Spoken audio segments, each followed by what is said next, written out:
Alright, everybody. So we just landed. I just was realizing, for some reason, Audacity did not record my audio. I can't ever tell because it's minimized down there instead of being on the other computer like the video. But luckily I just stopped this thing and found that out. So the first part, I guess you couldn't hear anything from me. So I'll figure out how to edit that. And so, well, we can still do the second leg. You'll be able to hear plenty of that.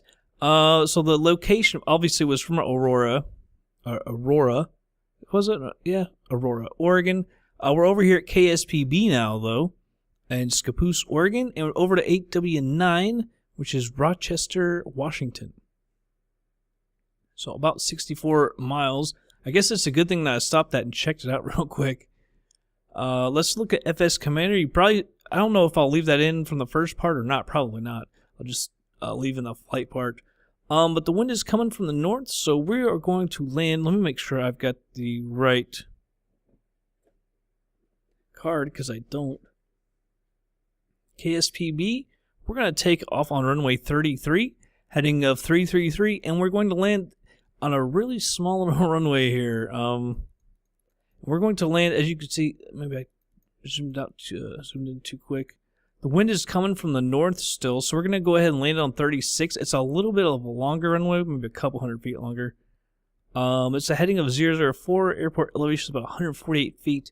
If you look at this, 8W9, you can see it's only about 2,750 feet long. So it is a rather small little grass runway. Shouldn't be a problem, though. We can get her down. Let's see.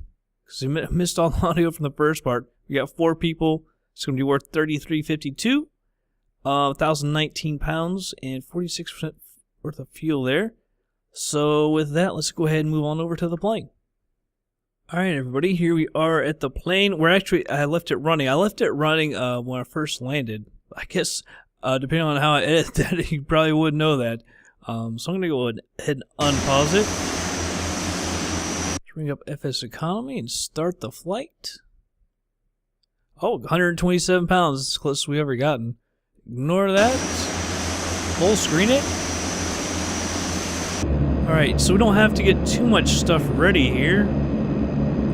All this is on. Bleed airs are on. Taxi light is on. Pitot heat on. Windshield heat. I might actually turn the bleed airs off for time being. So it looks like everything is ready for us to go ahead and start taxiing. Did I leave the taxi light on? Taxi light is on. Sorry, this is all kind of discombobulated now that I don't know what all we had. Looks like the runway for takeoff, 33, and that's our taxi to it. Here at Bravo, traffic to Havilland, Charlie, Golf, Delta, Hotel, Charlie, is taxiing to runway 33. Alright, parking brake is off. 333 will be the heading.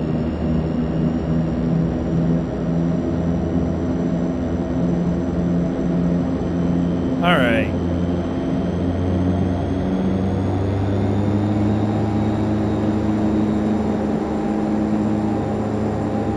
Yeah, that's kind of unfortunate. I couldn't get my audio. Of course, I'll still play the first part, because you can still, hear the plane and all the sounds and everything.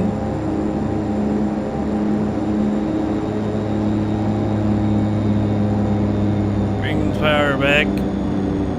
She'll slow herself down really well. It's kind of odd. What does it? It almost has almost a reverser-like feel when you bring the power back. Stop right here. I'm going to put the flaps out to 20. Notify everyone we're flying to the north. Landing lights coming on. I'm sure that they're off. Strobes on. And like one thing I was saying in the because y'all didn't get to hear it, I should have flown. We were flying to the north last time. Put my transponder on. And I flew at what, 4,500? It should have been like 5,500 or 3,500. Should have been on the odds. Just point that out. I'm going to set this to 7,500. Alright. Flaps are at 20. Let's come on out here. Oh, don't slow down like that. Come on.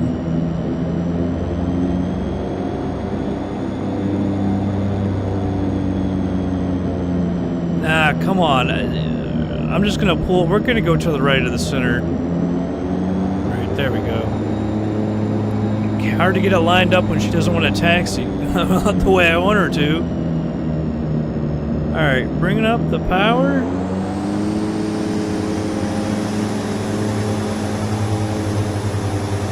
Alright, she's set. Can actually bring it back a little bit, get it out of that red. Airspeed's alive.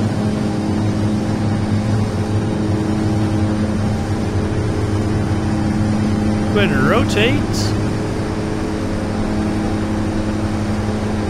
There you go. We can put flaps to 10.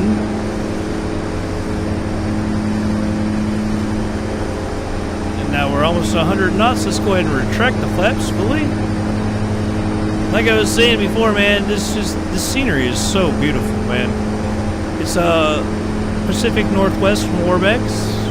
I guess you don't know that because you didn't get to hear that. All the stuff that I was saying. Yeah, it's just absolutely beautiful scenery. I'm going to go ahead and bring my nose up and bring the power back a little bit. Get my airspeed down so we can flip this on. By the way, we're over to CDI. Autopilot coming on. Oops. Indicated airspeed right there. We're going to hit that over to nav.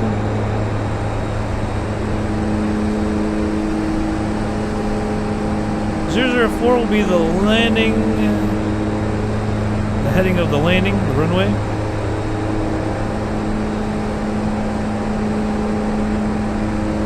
Let's take a look outside, because everything looks good here.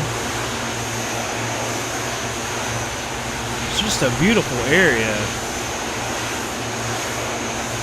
All the like little rivers, like the big river and the streams and everything. Pacific Northwest is great. Imagine living there and just like being able to go fishing and all that in an area like that. Just all these little different little creeks and streams. It's freaking beautiful. Let's go over here.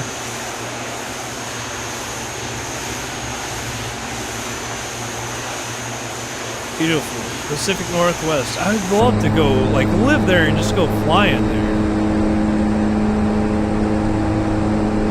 It'd be fantastic. Come up here and turn on the bleed airs.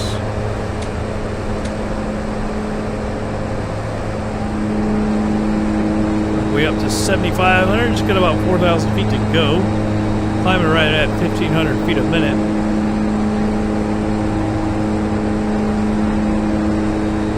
Looks great. A half hour or so, we should be there. It is a tiny little grass strip runway. There's actually 2 runways. I think you saw that on FS Commander. This one's only about 250 feet or so longer than the other one. But I'll take every inch I can get when I'm lit on a tiny little runway. Alright.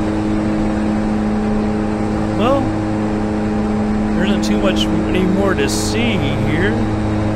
By the way, this I guess is a cargo configured Twin Otter. Yeah, it's passengers. Even though we have 4 people with us.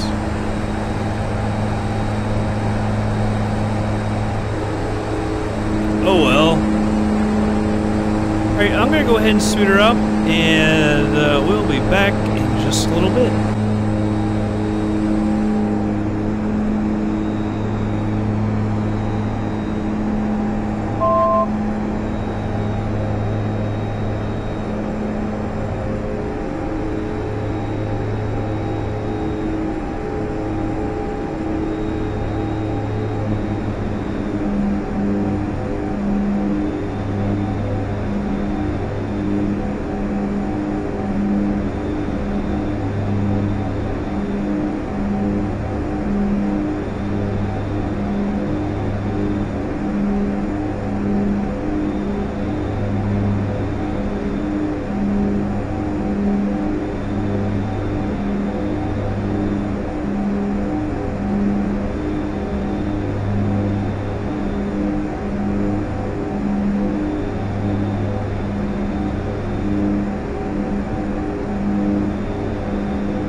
Alright everybody, slowing it down to normal speed, about 10 miles out.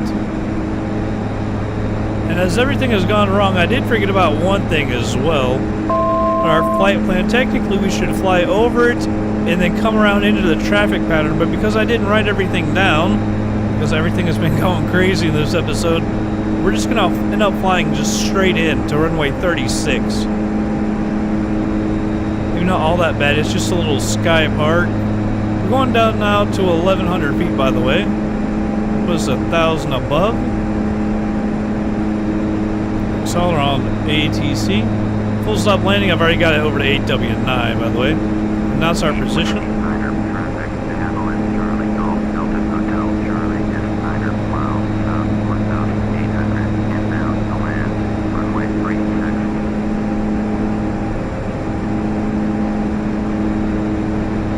Looking good. 8 miles out. And hopefully we don't have to search around for it too much. Because it is just little grass runways, so it could be hard to find. Increase my power a little bit here to bring the nose up a little. We've got about 300 feet to go until we want to level out here. I'm going to pull us over to the left a little bit here on the heading.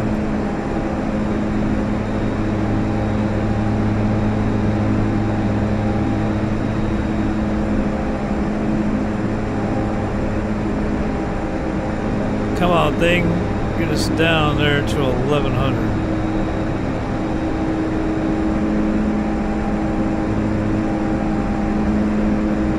6 miles out. Come out to the left just a little more. Let's see if we can't find this place. Coming up on 1,100 and then we'll hold.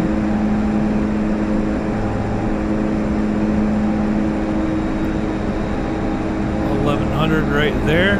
Increase the power a little bit. Let her settle in here. 5 miles out.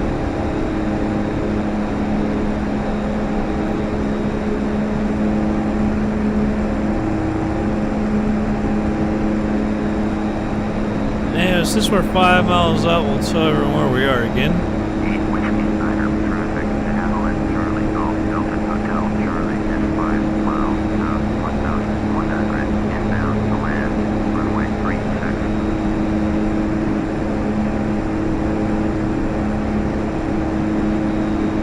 Turn to the north, like I said, 004.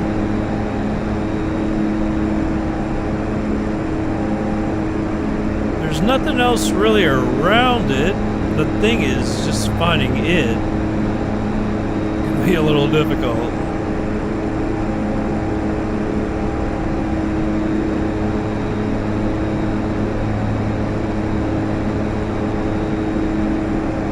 Be off to the right, so it's going to be even more difficult to see, even try and see.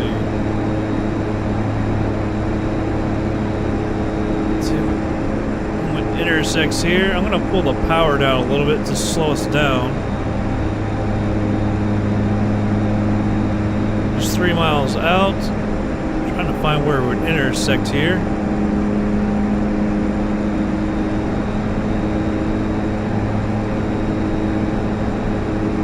Bring the power back a little bit more. Let's start turning here.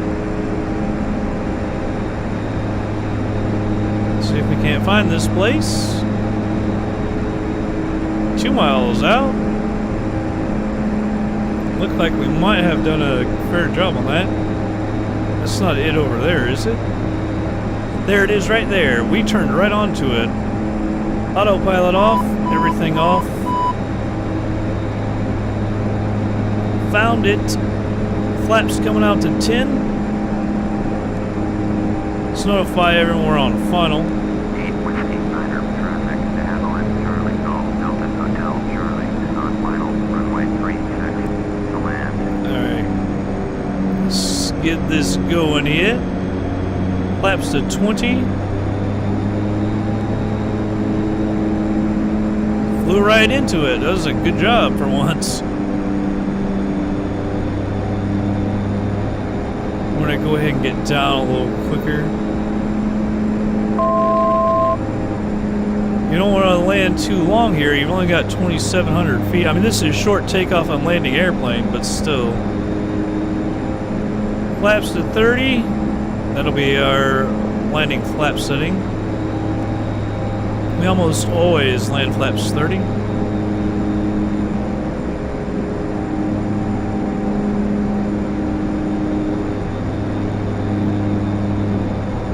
Might need to get down just a tad more.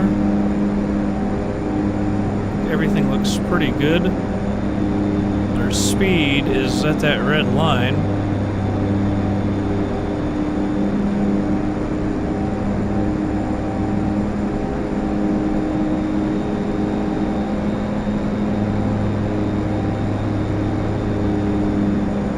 Let's get down here.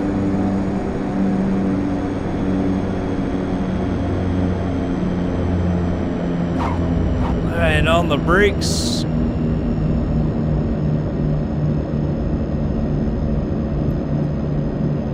Not too bad.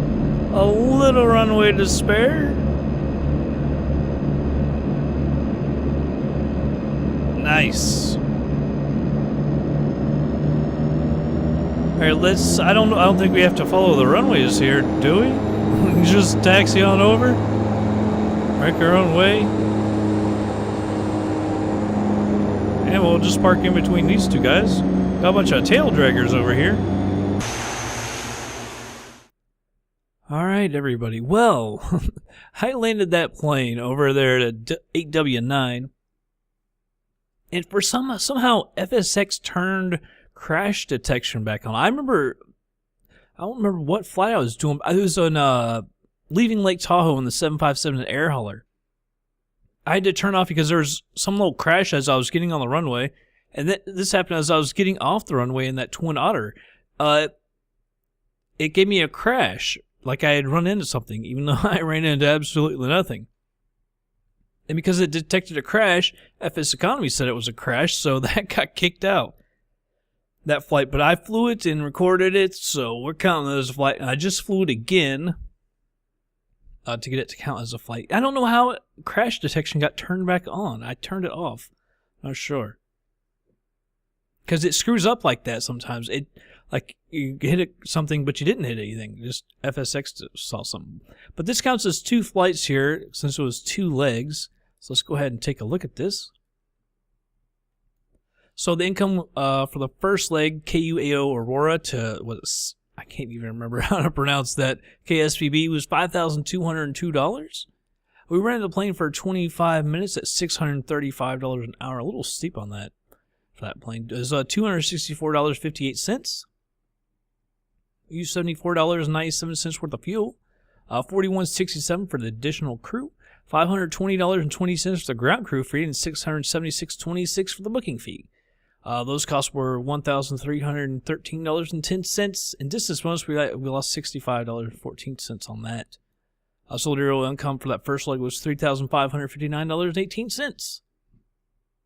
$130.18 to YT Flyers, $3,429 to me. Which, again, doesn't make any sense. Let's go over here to the last leg. We had rented the plane for 35 minutes at $635 an hour. Cost us $372.53. The fuel was $112.14. We used paid $58.67 for the additional crew.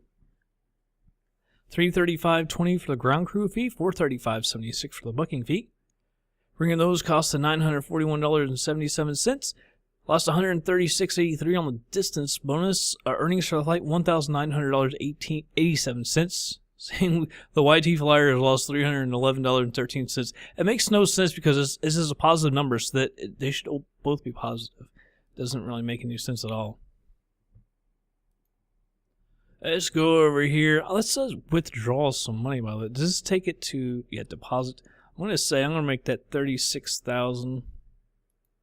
Always forget to click that. 36,924. Leaves 10,000 in the cash here. And for YT Flyers, I'll just deposit 2,000. Let's forget to click that first. 2,345.37. All right, so let's look at this real quick. 85,281 plus the 44,056 plus the 20,000. All right, so we're at 149,000, almost midway. I think we looked at the plan last episode, and it was like 320,000, so we're about 10,000 shy. But another one or two of those, and we'll be right at halfway. And people keep flying, and if y'all keep doing that, we'll just get there even quicker. Sorry about the problems in this episode. The audio not recording in the first part. Well, my voice, you can still hear it at FSX, I do believe. And the crash at the end, it's so annoying. But we got everything, got our money, and everything worked well in the end, I guess. So, yeah, that's going to be it for this episode, everybody. I hope you all did enjoy it. I will catch you guys on the next flight.